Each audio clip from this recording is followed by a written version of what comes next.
She was just a poor girl who made clothes for people.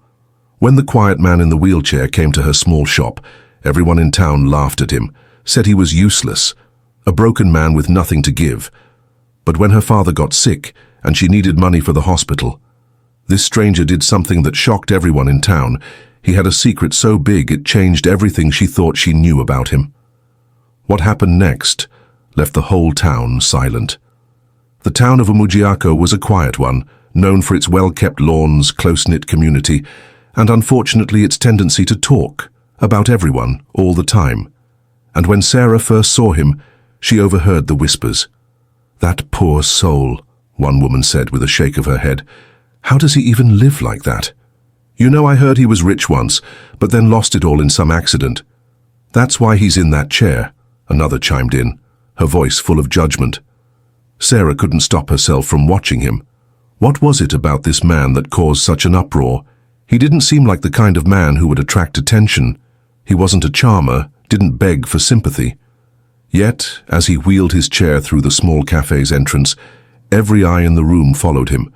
The bell above the door rang softly as he entered, his movements deliberate but slow. He made his way to the counter, his eyes fixed ahead, seemingly unaffected by the stares of those around him. But Sarah noticed the way his fingers tightened on the wheels of his chair, his jaw set with quiet determination.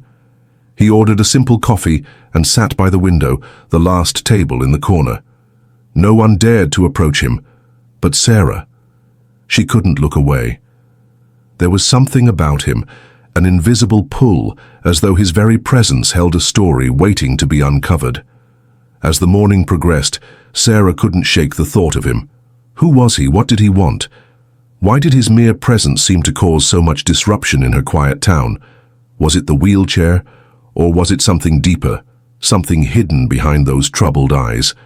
The bell rang again, and before Sarah could look up, the man in the wheelchair was gone, leaving only the faint scent of his cologne lingering in the air. And with him, the questions began to stir in Sarah's mind. But what she didn't know, what no one knew, was that this man, this quiet stranger, would soon become a part of her life in ways no one could have ever predicted.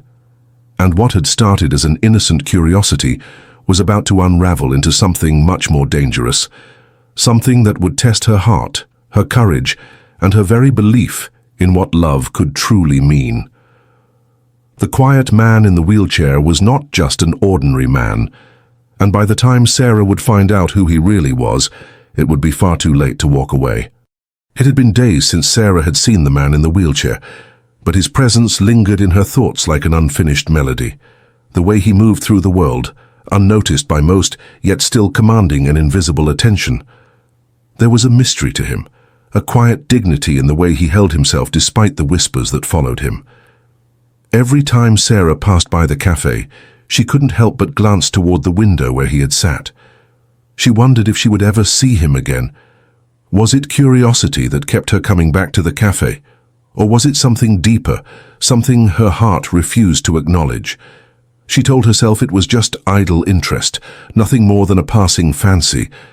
But deep down she knew that wasn't true. That afternoon, as Sarah prepared to close her shop for the day, the bell over the door chimed again. She looked up, expecting to see a regular customer, but instead her breath caught in her throat.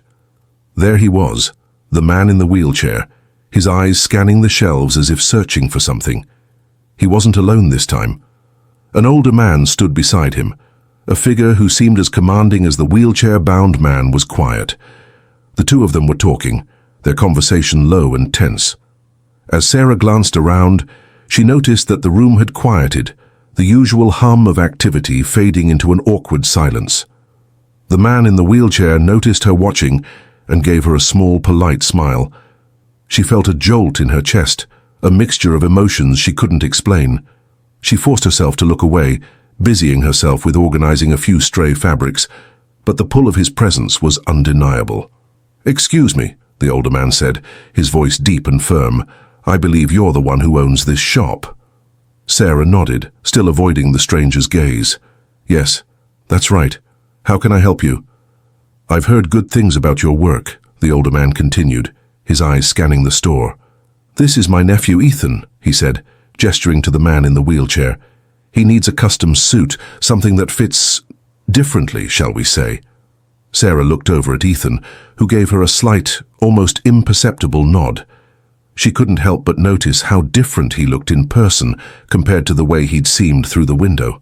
His face was lined with what appeared to be years of struggle, and his posture, though still dignified, betrayed a quiet weariness. "I'm Sarah," she said, finally meeting his gaze. "What kind of suit are you looking for?" Ethan smiled slightly. "Something simple. Something that fits who I am now." The older man, Mr. Clark, smiled knowingly, but there was something behind his eyes that made Sarah uneasy. She nodded and agreed to make the suit. "It'll take about a week. If you'd like, I can take your measurements now, Ethan." He nodded, and she proceeded to measure him, her hands shaking slightly as she worked. The tension in the air was thick, and Sarah couldn't shake the feeling that there was more to Ethan's story than what he let on. There was a sadness behind his eyes, a sadness that spoke of loss, regret, and perhaps something he wasn't yet ready to share. When the fitting was done, Mr. Clark handed Sarah a generous sum of money, more than enough to cover the suit and then some. "Thank you for taking care of him," he said with a sincere smile. "Ethan's had a hard time adjusting to things, but he's a man of principle. He'll appreciate the craftsmanship." Ethan looked down, his lips pressing into a thin line. "Thank you," he said quietly, but his voice held a weight Sarah could not ignore. As they left, Sarah felt an odd mixture of relief and disappointment. The tension had lifted, but the feeling that there was something hidden, something crucial she didn't understand, stayed with her. That night, as Sarah sat at the small table in her apartment, she couldn't help but think about Ethan, the kindness in his eyes, the way he spoke so carefully, and the silence that seemed to hang around him like an invisible shroud.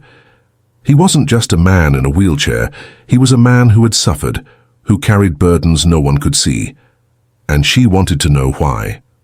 The following days passed in a blur of customers and sewing, but Sarah couldn't escape the feeling that she was being drawn into something much bigger than she had anticipated. The whispers of the town had only intensified. Sarah heard them everywhere now, in the market, at the cafe, in the streets. People were talking, speculating, wondering about the mysterious man who had come back to Umujiako after so long. There were rumors of his wealth, of an inheritance tied up in his family's business, but no one knew for sure. All Sarah knew was that there was a story behind his silence, behind the way he kept to himself. A story that, if she could only understand, might explain everything. But it wasn't just the town's gossip that troubled her. It was the way she found herself thinking about him, about Ethan. She hadn't expected to feel this drawn to someone who clearly carried so much pain. Yet every time she saw him, something inside her shifted. She knew she couldn't ignore it. She couldn't just walk away. Sarah had made up her mind. She needed to know more, not just about Ethan, but about what brought him back to Umujiako, about the man he used to be, and why his return had set the whole town on edge. The mystery was only just beginning. The days that followed felt like a slow descent into a web of unanswered questions. Sarah went about her routine with a sense of unease that she couldn't shake. The town, with its narrow streets and familiar faces, felt like a cage, its whispers growing louder, the pressure of knowing more about Ethan ever present. Sarah couldn't help but feel as if she were standing on the edge of something vast, something dangerous, and yet she felt an inexplicable pull to learn more about him. Ethan came back for his fitting a few days later. This time he was alone. His uncle had dropped him off at the shop and had made a quick exit, his business in the town apparently more important than his nephew's well-being. Ethan rolled into the store, his expression unreadable, though Sarah thought she saw a flicker of relief in his eyes when he saw her. "Hello, Sarah," he said, his voice as soft and calm as ever. "How are you?" "I'm well, Ethan. How are you today?" Sarah asked, trying to keep her voice light despite the tension she felt. She was getting used to his presence, used to the weight of his silence. There was an intensity to him that she couldn't quite place, but she knew it was there, hiding behind his stoic demeanor. "I'm good, thank you," he replied, his fingers tracing the edge of his wheelchair absent-mindedly. "I've been thinking a lot about this suit." "Oh?" Sarah asked, intrigued. "What about it?" "I guess—" He paused, as if searching for the right words. "I guess I want it to be more than just a suit. It's not just about looking good. It's about showing that I'm ready to step back into the world, to stop hiding." The weight of his words hit Sarah harder than she expected. She paused, her needle hovering over the fabric as she processed what he was saying. Ethan wasn't just here to get a suit. He was here for something much bigger, something more personal. It was clear now that his return to Umujiako, his quiet existence, wasn't an accident. He was here for a reason. Sarah decided to push forward, asking the question that had been lingering in her mind for days. "Why did you come back, Ethan? Why now?" For the first time since she had met him, Ethan's expression softened. He didn't look away, but there was something vulnerable in his eyes, a truth he was considering whether or not to reveal. I didn't have a choice," he said quietly, his voice barely above a whisper. "I had to come back. But it wasn't just because of my family or the business. There's something here, Sarah, something that I've been running from for a long time." She set the fabric aside, meeting his gaze. "What are you running from?" Ethan's fingers gripped the wheels of his chair, his knuckles going white. "My past, the life I left behind, the people I hurt, the lies I told." He looked away, as if the words were too heavy to bear. "I thought I could escape it all, but now I know that running doesn't work. It never does." The confession hung in the air, and Sarah felt a wave of empathy wash over her. She had no idea what kind of life Ethan had lived before, but she could see the pain in his eyes. The vulnerability was raw, unguarded, and it stirred something deep inside her. "I don't know what happened in the past, Ethan," she said softly, "but I do know that people don't come back to a place like this unless they're trying to make things right." Ethan turned back to her, his eyes meeting hers with a mixture of sadness and something else. Hope, maybe? "I'm trying, Sarah, but I'm not sure I can make it right. I don't even know if I deserve a chance." Sarah felt her heart tighten in her chest. She wanted to say something reassuring, something that would ease the burden he carried, but the words didn't come. Instead, she simply reached out and gently placed a hand on his. "You don't have to be perfect," she said quietly. "You just have to be willing to try." The silence between them stretched for a moment, and then unexpectedly Ethan smiled. It was a small, fragile thing, but it made Sarah's heart flutter. For the first time, he seemed like a man who was ready to face the world, even if it meant confronting the things he had been running from. As the fitting continued, Sarah couldn't help but wonder what Ethan's story truly was. What had happened to him before he came to Umujiako, and why had he chosen to stay silent for so long? She knew there were pieces of the puzzle missing, but she couldn't help but feel that the answers she sought were closer than ever. But just as she was about to ask him more, the door to her shop swung open and a voice cut through the air. "Sarah, there you are." It was her mother. The interruption was sudden and sharp, pulling Sarah's attention away from Ethan.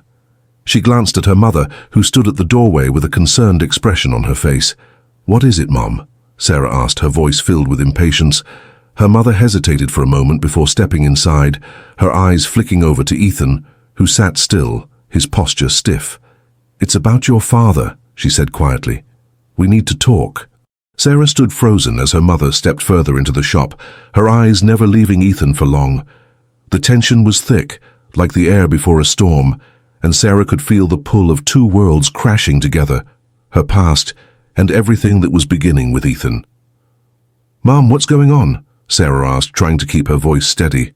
The suddenness of her mother's arrival threw her off balance, but the concern in her mother's eyes was enough to make her uneasy.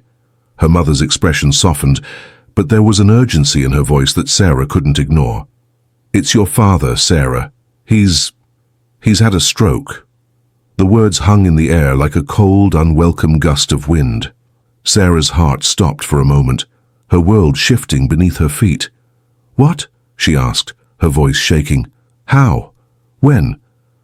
"Just this morning," her mother said, her voice wavering slightly. "He's at the hospital now. They're running tests. They don't know what caused it yet, but it's bad, Sarah. They said he might not—" Her voice faltered, and she cleared her throat. "It's serious." Sarah's stomach twisted into a knot. For a moment, everything in the room seemed to fade into a blur. The shop, the sewing machine, Ethan. They all disappeared, leaving just the weight of her mother's words pressing down on her chest. Her thoughts were spinning, her mind racing. Her father had always been healthy, strong, the kind of man who commanded respect with his mere presence. The thought that something so drastic could happen to him was unfathomable. She had never considered the possibility that one day something would happen to him, that the pillar of strength in her life would suddenly be reduced to frailty. "I need to go to him," Sarah said, her voice sharp with urgency. "I need to get to the hospital." She turned toward the door, but before she could reach it, her mother spoke again. "Sarah, wait," her mother said, her voice more hesitant this time. "You can't go alone. You need someone with you, someone to—" "I'll go with you, Sarah," Ethan's calm voice interrupted her. Sarah turned, startled to find him watching her. His hands rested on the wheels of his chair, his eyes filled with quiet understanding. "I'll go with you to the hospital." Sarah didn't know what to say. Her first instinct was to refuse, to tell him to stay here, that this was a family matter. But then she saw the sincerity in his gaze. Ethan wasn't just offering his help out of obligation. There was a quiet strength in him that she hadn't expected. He knew what it was like to stand beside someone when the world seemed to crumble. "I can't ask you to do that," Sarah said softly, her voice faltering. "You don't even know my father. You don't owe me anything." Ethan's lips quirked up slightly. "I don't need to know him to know that you care about him. That's enough for me." His words, simple but meaningful, caught Sarah off guard. She nodded slowly, her chest tightening with emotions she didn't know how to deal with. Ethan wasn't just a stranger anymore. He was a person who, despite everything, was offering her the kind of support she needed most. She looked back at her mother, who gave a small, approving nod. "Thank you," Sarah whispered to Ethan, her voice thick with gratitude. Together they left the shop. Sarah's heart ached as she walked down the streets of Umugiako, the familiar town now feeling like an alien place. The quiet hum of the world around her seemed to mock the turmoil inside her. The hospital was only a short drive away, but it felt like an eternity before they arrived. As Sarah and Ethan walked into the emergency room, her mind was still spinning. She needed to see her father, needed to know if he was going to be okay. But as they approached the nurse's station, Sarah's steps faltered. She didn't know what she was afraid of more, facing her father's condition or the truth that was waiting for her behind the hospital doors. The nurse behind the desk looked up at them. "Can I help you?" she asked, her voice cold but professional. "I'm looking for my father, Thomas Henson," Sarah said, her voice wavering. "He's been admitted for a stroke." The nurse's face softened slightly, but there was something unreadable in her eyes. "He's in room 302, just down the hall to your right." Sarah thanked her, and with a final glance at Ethan, she made her way down the corridor, her heart pounding in her chest. Every step felt heavier than the last, the fear of what she might find growing in the pit of her stomach. When they reached room 302, Sarah hesitated before opening the door. Ethan placed a gentle hand on her arm, offering silent support. She nodded, swallowed the lump in her throat and opened the door. Inside, her father lay in a hospital bed, his face pale, his body surrounded by machines. The sight of him, so vulnerable and fragile, nearly broke Sarah's heart. Her strong, indomitable father was reduced to this, his mind foggy, his body immobile. She felt a sharp pain in her chest. "Oh, Dad," she whispered, tears welling in her eyes. "What happened?" She approached the bed slowly, her hands trembling as she reached out to touch his hand. Ethan stayed back, giving her space, but Sarah felt his presence like a steady anchor behind her. "Sarah," her father rasped, his voice hoarse. He tried to open his eyes but seemed too weak. "You're here." Tears streamed down Sarah's face as she whispered, "I'm here, Dad. I'm here." And in that moment, Sarah realized something she hadn't fully understood before. Life was fragile. It was unpredictable, and the people she loved could be gone in an instant. But there was something else she knew now too. She wasn't alone. She had Ethan. And in the chaos of the moment, she found a strange comfort in that. The hospital room was quieter now, the steady beeping of the heart monitor, a constant reminder of Sarah's father's fragile state. Sarah's eyes lingered on her father's pale face, his breathing shallow. It was the kind of silence that felt suffocating, the kind that reminded her of everything she stood to lose. And yet, amid the quiet, there was a sense of something deeper, a bond forming between her and Ethan, one that neither of them had anticipated. She squeezed her father's hand gently, still not knowing what to say. The room was cold, the sterile smell of the hospital overwhelming. Ethan had remained by her side, quietly watching from the door, giving her space while offering silent support. He didn't intrude, didn't ask questions. His presence was just enough. After a few moments, Sarah felt a soft hand on her shoulder. It was Ethan's, a calm and steady touch. He didn't speak at first, and Sarah didn't know what to expect from him, but in that moment, his quiet strength seemed to fill the empty spaces in the room. His ability to simply be there, without saying anything, was the most comforting thing she could have hoped for. "I'm so sorry, Sarah," Ethan said quietly. His voice was low, but there was a sincerity in it that made her turn her head and look at him. "I can't imagine how hard this must be for you." Sarah nodded slowly, swallowing the lump in her throat. "I don't know what to do, Ethan. My dad has always been the strong one, the one who fixed everything. Now, he's the one who needs fixing." Ethan's gaze softened and he stepped closer. Sometimes, strength isn't just about being able to fix everything. It's about accepting that you can't. It's about learning how to let others help. Sarah looked at him, feeling the sting of her own vulnerability. She had never felt so exposed. Her father had always been the one to protect her, to provide for her. And now, here she was, uncertain, unsure of what would happen next. She couldn't help but feel lost in the moment, unsure of what steps to take or where to go from here. But Ethan's words felt like a lifeline. They made her realize something she had been avoiding. It was okay to lean on others. It was okay to need help. "I don't know if I'm ready for this," Sarah admitted softly, the tears welling up again. "I don't know if I can face what's coming. I don't know if I'm strong enough." Ethan took her hand gently in his grip firm and warm. "You are," he said quietly. "You're stronger than you know." Sarah let out a shaky breath, overwhelmed by the weight of everything. Ethan's presence was like a steady current, pulling her through the storm. She looked into his eyes, and for the first time, she saw more than just the man in the wheelchair. She saw someone who understood pain, someone who had known loss, someone who was no stranger to hardship. It was as if he knew exactly what she needed, even when she didn't know herself. She smiled weakly, wiping away the last of her tears. "Thank you," she whispered. Ethan nodded, his expression calm but reassuring. "It's what friends do." The word friends hung in the air between them, and Sarah couldn't help but feel the weight of it. She had never expected to be here in this moment with him, but life had a way of throwing curveballs, of bringing people into your life when you least expected it. And Ethan? He had become something more than just a stranger with a story.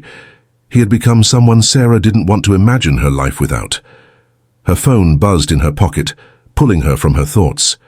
She glanced down and saw a text message from her mother. "We need to talk. Come home." Sarah felt a sinking feeling in her stomach. Her mother's words had a way of carrying weight, of demanding attention. And now, after everything that had happened with her father, she didn't know what more her mother could possibly want. "I have to go," she said, turning to Ethan. "My mother wants to talk." Ethan nodded. "I'll go with you. You don't have to face it alone." Sarah hesitated, her first instinct being to protect Ethan from her family's drama. But something in her stirred, something that told her he might be the only person who could help her get through this. "Okay," she said finally, her voice soft. Thank you. The drive back to her childhood home was filled with a quiet tension. Ethan didn't ask questions. He just sat beside her, his presence a steady comfort. Sarah felt like she was holding her breath the entire time, afraid of what awaited her once she got inside. When they arrived at her family's house, Sarah stepped out of the car, her mind racing. She had never been so unsure of anything in her life. What was her mother going to say? What could they possibly talk about? Her mother was standing outside, arms crossed, her face a mix of worry and something else, something Sarah couldn't quite place. When her mother saw Ethan, there was a brief flicker of surprise, but she quickly masked it with a tight smile. "Sarah," her mother said sharply, "we need to have a serious conversation." Sarah didn't hesitate. "Mom, what's going on?" Her voice had a slight edge, betraying the fear she felt inside. Her mother gestured for them both to sit down on the porch steps. "It's about your father," she said, her tone more serious than Sarah had expected. "I think you should know that this stroke, it wasn't just a random event." Sarah's heart skipped a beat. "What do you mean?" Her mother's eyes met Sarah's with a level of intensity that made her stomach churn. "There's something about your father's condition that doesn't add up, and I think you need to know the truth." Ethan's eyes flickered to Sarah, and she felt a sudden urge to confide in him, to not let this burden her alone. But before she could speak, her mother's next words hit her like a punch in the gut.